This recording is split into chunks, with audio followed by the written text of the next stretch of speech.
Le Coran, le livre sacré de l'islam, est un trésor d'histoires et d'enseignements qui offre une guidance à toute l'humanité. Parmi ces nombreux récits, on trouve l'histoire de Luqman le sage, un homme doté d'une sagesse et d'une perspicacité profonde. Bien que n'étant pas un prophète, la sagesse de Luqman lui a valu une place particulière dans la tradition islamique. La sourate Luqman, le 31e chapitre du Coran, porte son nom et relate les sages conseils qu'il a prodigués à son fils.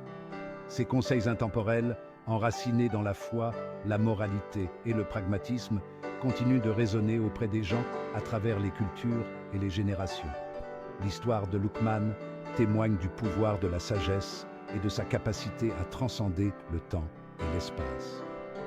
Ces enseignements, bien qu'adressés à son fils, contiennent des vérités universelles applicables à chaque individu en quête d'une vie riche de sens et d'éthique. En examinant les conseils de Luqman, nous nous engageons dans un voyage d'introspection et de découverte, révélant des principes qui peuvent éclairer nos chemins et nous guider vers une vie de but et de vertu. Dans un monde souvent caractérisé par l'incertitude et le changement rapide, la sagesse de Luqman offre un ancrage de stabilité et une guidance intemporelle. Ces enseignements nous rappellent les valeurs durables qui sont essentielles à la croissance individuelle, à l'harmonie sociale et à l'épanouissement spirituel. En embrassant les conseils de Luqman, nous pouvons naviguer dans les complexités de la vie avec plus de détermination, de compassion et de sagesse. Au cœur des enseignements de Luqman se trouve l'unicité absolue de Dieu.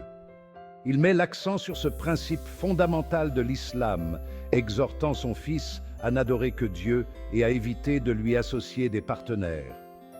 Ô mon cher fils, ne donne point d'associé à Allah. L'association à Allah est vraiment une injustice énorme. Coran 31-13. Ce verset résume l'essence du monothéisme et constitue un pilier fondamental de la croyance islamique. Luqman souligne l'importance de ce principe en établissant un parallèle entre le fait d'associer des partenaires à Dieu et le fait de commettre une grave injustice. Cette comparaison met en évidence la gravité de l'idolâtrie, soulignant que reconnaître et n'adorer que Dieu est primordial. En inculquant cette croyance fondamentale à son fils, Luqman jette les bases d'une vie vécue conformément à la volonté divine. Cet enseignement va au-delà de la simple pratique rituelle. Il met l'accent sur l'intériorisation de la présence de Dieu dans tous les aspects de la vie. Le message de Luqman résonne avec l'essence même de l'existence humaine, nous rappelant que le véritable épanouissement et le vrai bonheur découlent d'une connexion profonde et inébranlable avec notre Créateur.